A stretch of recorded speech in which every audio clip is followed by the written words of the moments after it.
First off, thank you everyone for taking a few minutes to be here. We know your time is limited, and that's exactly why we wanted to do this brief overview.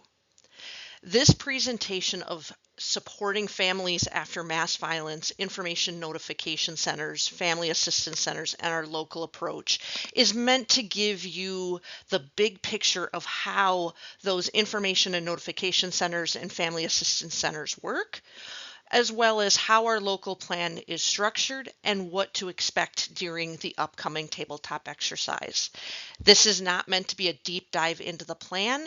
It's more the what you need to know before you walk into the room. So why are we doing this? The reality is most partners don't have time to read the full family assistance response plan cover to cover before our exercise, and we don't expect you to. Our goal today is three things. One, explain what those information and notification centers and family assistance centers are and why they matter. Two, show our local approach and how it aligns with those national best practices. And three, set some of those expectations for the tabletop exercise. This is a shared capability. It is not owned by one agency or discipline, and it only works if we understand how we all fit together. So let's talk about the different centers. So at a national level, best practice for mass violence and mass casualty incidents is based on what's called the three-center model. This model recognizes that families and survivors have very different needs at different points in time, and no single center can meet all of them. The three centers are an information and notification center, a family assistance center, and in some cases, a longer-term resiliency center. Our local plan is intentionally aligned with this model so that we're not reinventing something new under stress. These centers are not activated at once, and not every incident will need all three. In the immediate hours after an incident, the priority is going to be information. Families trying to find loved ones, hospitals needing a way to manage inquiries, and responders trying to control misinformation. That's where the information and notification center comes in. As the situation stabilizes, especially when there are fatalities or serious injuries, the need shifts towards in-person coordinated support. And that's when a family assistance center may be activated. Some instances may rise to the level where a long-term resiliency center makes sense. For this exercise, we're going to primarily be focused on the information and notification center and family assistance center phases. The Information and Notification Center, or INC, is designed to be fast, flexible, and scalable. Its purpose is to centralize information intake and inquiries, whether that's phone calls, online submissions, or other methods. It's designed to help families find answers, help responders manage information, and reduces pressures on those 911 communication centers, hospitals, and law enforcement. An INC can be physical, virtual, or hybrid, and in some instances, it may be the only center that's activated. It's all based on the current incident and the needs of the community. What this is not is a long-term support site or a media function. So now let's transition into what a family assistance center is. The Family Assistance Center, or FAC, is where we bring services together for families in one secure private location. The FAC is not a public-facing site. It's intentionally designed to protect families from media exposure, speculation, and unnecessary stress.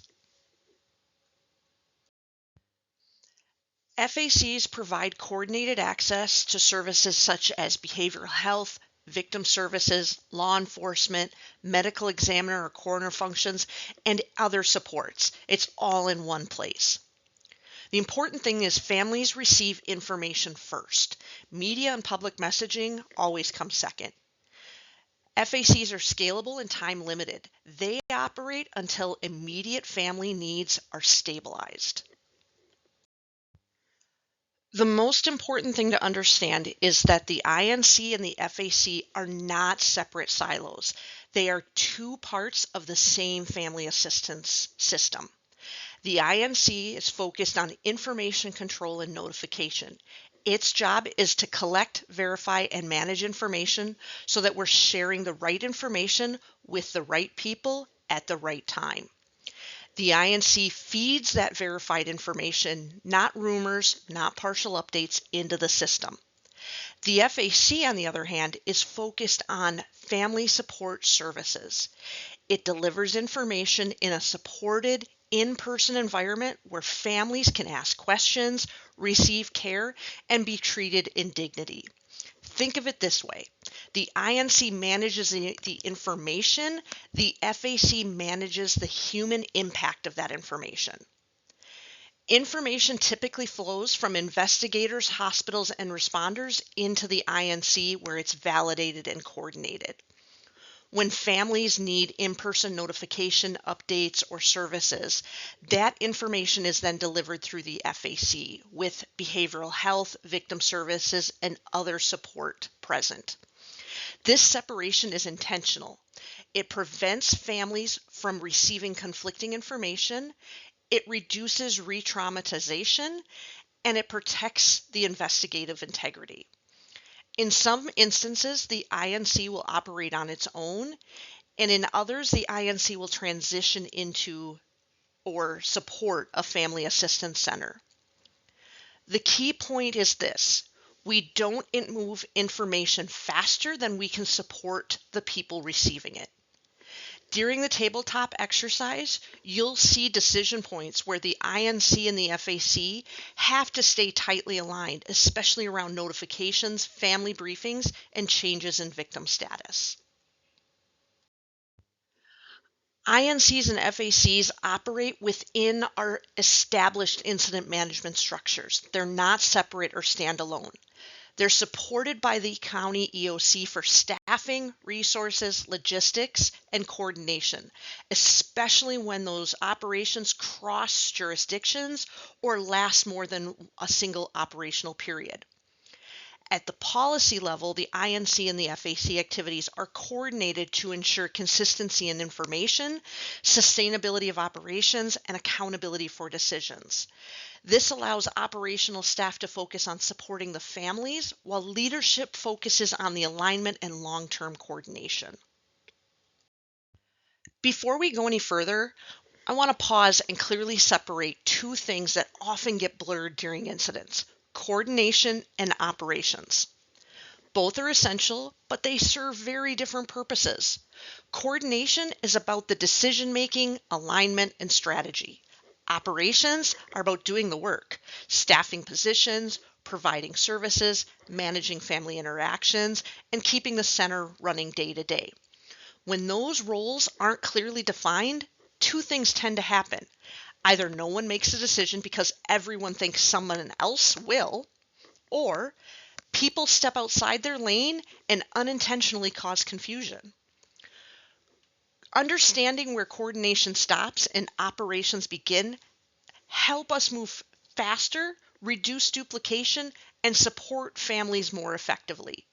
So as we walk through this, think less about the job titles and more about what level of decision making you're being asked to support. This is where we want to be very clear about roles, because confusion here causes problems fast. If you've taken ICS 400, you may have heard the term MAC group, policy group, multi-agency coordination group. That's essentially what this FAC coordination group is. It's just a policy level multi-agency coordination group that provides policy direction and strategic oversight specifically for the FAC. They make decisions like, do we activate? Where will it be located? What services are needed? When do we scale up or demobilize? They take on all of that. They do not run daily operations, they don't staff the service desks, and they don't replace agency authority. While the FAC coordination group provides direction, the FAC itself relies heavily on partner agencies. Depending on the incident, partners may be asked to provide staff, subject matter expertise, or agency-specific services. This can include behavioral health, victim advocacy, medical support, logistics, transportation, communications, or accessibility support. All of this happens within your existing authorities and capabilities. It's coordinated through established systems and the EOC. So you may not run the FAC, but your role may be essential to its success. Why did we make this multi-jurisdictional? We built this as a multi-jurisdictional plan because the reality on the ground is it's already regional. With 3 large cities within 30 minutes of each other and most medical facilities in that same corridor, families will cross jurisdictional lines, whether we plan for it or not. Instead of competing for those same staff, space, and information during a crisis, we chose to coordinate and share resources. It's not about taking control. It's about reducing confusion, improving coordination, and getting families what they need faster. In practice, coordination is pretty straightforward. Requests for support flow through the FAC leadership, the EOC, and established agency point of contacts, not through informal side channels. This keeps requests visible, prioritized, and sustainable. Information sharing follows those same rules we already work under. We protect privacy, preserve investigative integrity, and share information on a need-to-know basis. The goal is consistent information, clear requests, and no surprises for partners. Clear coordination prevents duplication of effort, conflicting information, and even staff burnout. So what does that mean for our exercise? The tabletop exercise is not about testing tactical perfection. It's about decision-making, coordination, and communication. We'll be talking through questions like, when does an INC make sense? When does that transition to an FAC? How do we scale services? How do we coordinate across agencies and jurisdictions? This is a learning environment, not an evaluation on any individual agency. So as we finish up this video, let's talk about why this matters. At the end of the day, INCs and FACs exist to protect families, responders, and the community. This plan reflects national best practices, local realities, and lessons learned from real incidents.